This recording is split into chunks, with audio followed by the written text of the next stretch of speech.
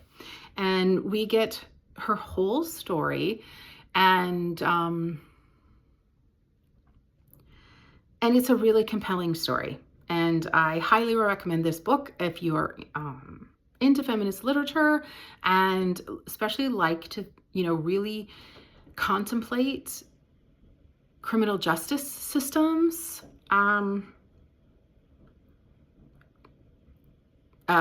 carceral systems, etc. Yeah. Oppression of women. It was a great book. Next, I read With My Eyes, Evenings and Weekends by Oisin McKenna. This was something that was actually on my TBR. As you've noticed, you've seen a lot of books that haven't been on my TBR and they just kind of hopped on. I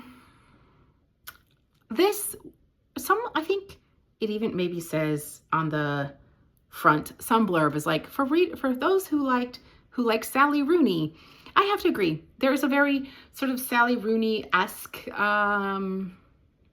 situation with this book. We have a sweltering hot day in London. There's a whale caught in the Thames, which is kind of, serving as the allegory for the novel. And then we follow sort of multiple characters and their somewhat messy lives and relationships. Most of the characters are queer, and that, of course, matters in helping to sort of like what they're maneuvering, as far as societal expectations. There's a little bit of commentary about being out or not out, or still, questioning, which I think this book does really well about what it's like, to live up to expectations of like just, settling down. I really appreciated that conversation too. It was something I can definitely relate to, settling down in life, etc. And yeah, you have to be a little bit patient. There are several characters you kind of have to get to know, but if you just, I would say, treat books like this, particularly this book, like you're at a party and you're just meeting a bunch of people and you don't really know them yet, but you don't need to know everything about them. You're going to try to remember their name. Maybe you have some kind of note-taking system to remember the name, but in the end of the day, the more you get to know about them, the more you're going to remember about them and remember them. Okay. I then listened to Walking Practice by Dolki Min, translated by Victoria Candle. This is a campy outer space alien eating horror novel that was such a great conversation with, sort of human gender norms, sexuality, societal sexuality norms around sexuality. And it's told, through an alien from another planet who's trying to navigate these spaces and understand it all. And it worked, and it's fully leaned into the camp. And I had a fantastic time with this novel. If you want to dabble into horror a little bit, you're okay with some dark humor, and you like campy, I highly recommend this book. All right, now I've come to the book that made me switch to talk about the digital books, which is The Woods All Black by Lee Mandello. And this was another Appalachian book. So I was like, vibes very similar to Moth Eater. This is definitely more horror. And I would call it like even historical horror. We have transgender representation in this book, and we sort of have a confrontation with like sort of backwoods religiosity. That's how I would explain this book. There's some, murderous rampages going on in this book. So if you're into that, this would be the book for you. I listened to it. It's a bit of a short listen. Reminding me of My Cat Named Yugoslavia, I also read What Belongs to You by Garth Greenwell. And I read that digitally, and that takes place in Sofia, Bulgaria. And the protagonist is an American teacher, and he's teaching in Sofia, and he's out, but he's been like, we get some reflection on, him coming out to his father and basically being disowned, which was quite traumatic. And he meets up with a sex worker, and sort of life gets embroiled and entangled with this sex worker. And then it becomes kind of like a one of those relationships that he can't kind of come on, like almost like an obsession, or like, star-crossed lovers kind of situation, because our protagonist also then meets someone and falls in love with and has a not sort of like toxic, obsessive transactional relationship with that person. And, that relationship becomes jeopardized because of our protagonist's inability to kind of untangle himself from the aforementioned toxic relationship. I liked the setting of Sofia. I thought that book was quite quiet and very introspective, and I appreciated the prose. And it's not a very long novel either, and I could definitely recommend that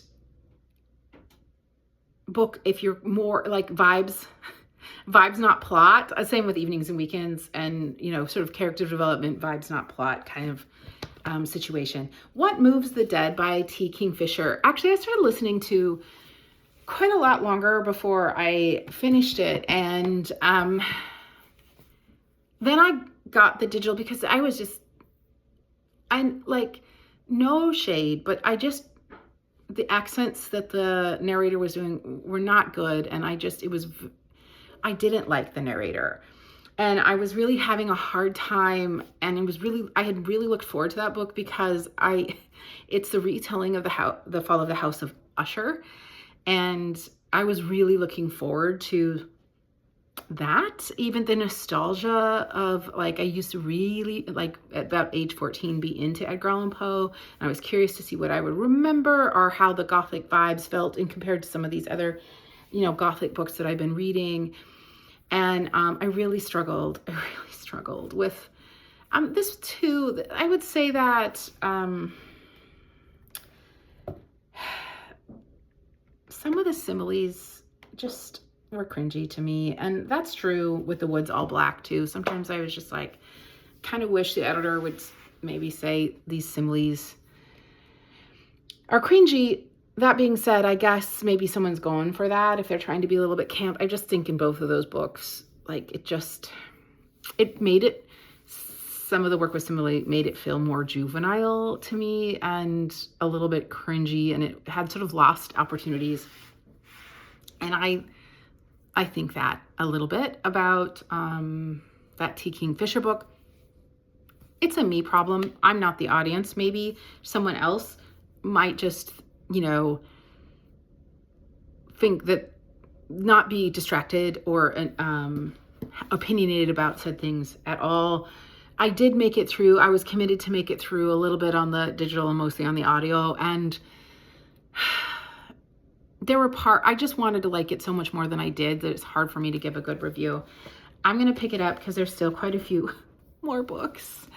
I read The Three Lives of Kate Kay by Kate Fagan. This was I got it at, it's one of my 2 free books from the Friends of the Library. I went to a patio and I read it. It was that kind of really propulsive, we have incredibly short chapters read. It is a contemporary fiction. It is about a woman who is an author who has a pen name, but the pen name is also like the third name, and there's sort of a backstory, and there was a tragedy that happened with a friend and or maybe first love from her hometown, and it all just, there she is looking in the rearview mirror, coming together. There's a relationship with the actress who's doing the adaptation for her novel that I'm just not a romance galley. And you know what? Also, what I can say, I mean, I think people who like contemporary romance, that's what I would call this. Maybe more contemporary fiction leaning into romance. This is especially if you want sapphic, Reese thought so. This is a just fine read. When adults don't actually, when they make assumptions and don't actually communicate, and that was sort of like what, like the sort of, you know, the fight that had to get resolved, the conflict that needed to be resolved in this and many books, when that is what it is in any kind of book or movie, I'm always just annoyed, and I can't help it, but I think just grow up. That's me. That's another me problem. Family Life by Akhil Sharma. I was delighted by this book. I thought that this was going to be something completely different than it was, because I guess I didn't read up on it. This is about a young man who's, again, coming of age, and his brother has a diving accident and then needs constant care. And that sort of like changed the whole dynamic of his family. His father starts drinking too much. There's tension. This is an immigrant family from India. And this young man also, is trying to come of age and figure himself out and have friends and, not be bullied and meet girls and build his career and understand like all of the existential crises that happen at this age, in the context of this tragedy that really reshaped his family life. Great read. Highly recommend it if you're into, again, literary fiction. This is domestic literary fiction, coming of age. Yellowface by R.F. Kuang. Another Reese book. Goodness. Finally got to it. Like, let's admit it. I think I was meant to read it last year on AAPI. Then it was on my summer reading. And then it was on, I think I did my own sort of TBR for books with colors. Anyway, I finally read it. I thought it was fun. I thought it didn't take itself that seriously, but had enough depth to really kind of start some conversations. Its audience, to me, is that sort of book club audience that needed a little fodder for discussion. So in that way, it might be a little bit overwritten. Yes, I think the other Kuang book that I read, I think I thought that a little bit too. But also, again, I guess considering the audience and who it's meant to kind of consume and sort of have these conversations, it was a very contemporary literature of the time conversation starting book that I thought worked. I liked its criticisms of the publishing industry is what I meaning to say. And all of the ways that we sort of work through standards and double standards and systems of power and privilege, and our intersectionality of when we are at the same time disenfranchised and privileged, and sort of how messy that gets in, nuanced contexts. Not incredibly profound or prolific, but certainly worked for what it was trying to do. Something that maybe was more profound and prolific was Ali Smith's Spring. I just adored Autumn, and I was like, I'm an Ali Smith fangirl. Autumn really worked for me. This one, I spent most of the time like, what the heck? What is happening? What is going on? This is clearly social and political commentary, which is not, it's probably because I stepped into this book thinking something completely different. I was like, this is like lost in the sauce, political commentary, social commentary that I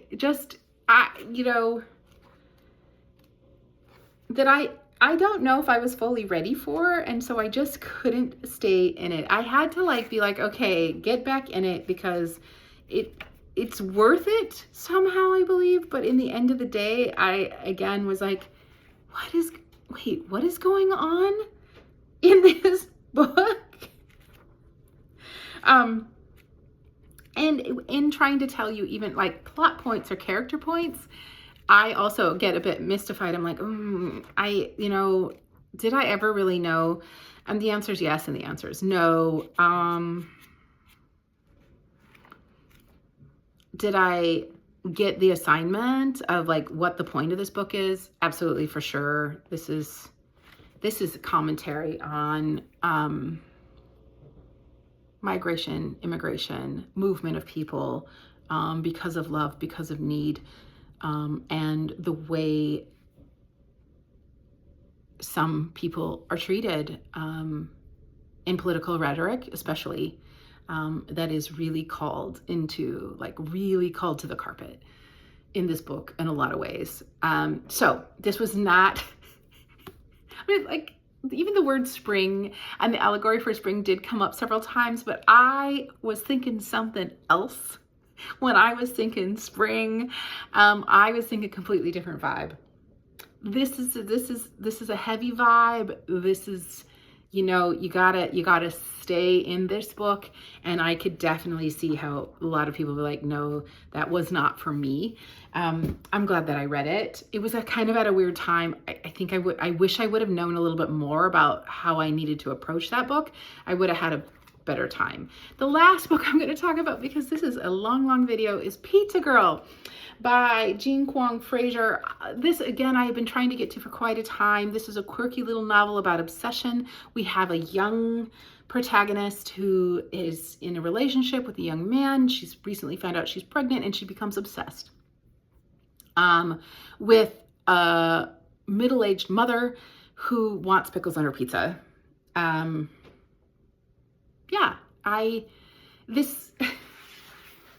This book very much again confronts, like, I think this is more new adult than young adult. So it's like coming of age, but you hadn't really got it figured out yet. And then all of a sudden, like, there's these times in life when people are like, you're supposed to have it figured out, and everybody knows nobody has it figured out then. And you're sort of like floundering through expectations, obsessions, like you've been maybe repressed by your duty towards a thing for so long that you kind of come off the rails when the existential crisis hits.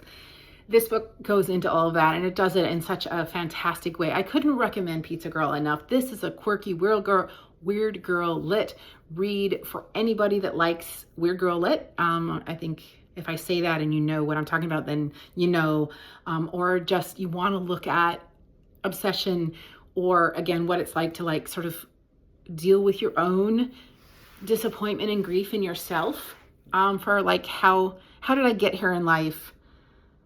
This isn't how I thought it was going to go, which could happen at any time. But in this sort of like new adult phase, it's particularly interesting.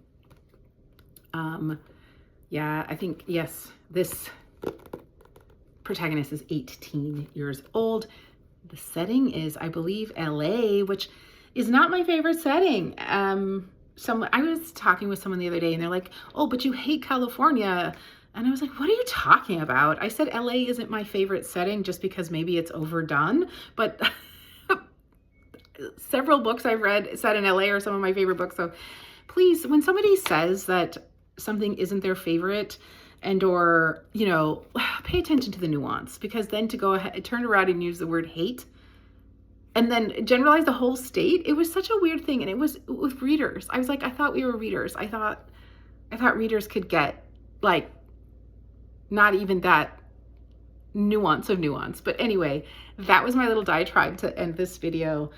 Read Pizza Girl for sure. Read Family Life if you want a domestic. Read My Cat Yugoslavia if you just want a strange little book.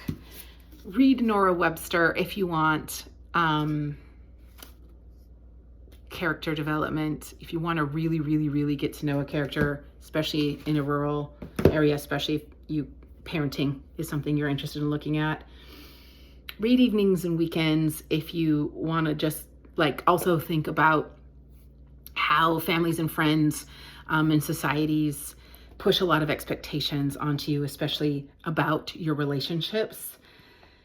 And read Walking Practice if you like campy horror, because I had so much fun. Read The Black Flamenco. Just read The Black Flamenco by Dean Atta. Everyone should read The Black Flamenco. And Women at Point Zero is absolutely a work of feminist literature that everyone should read too.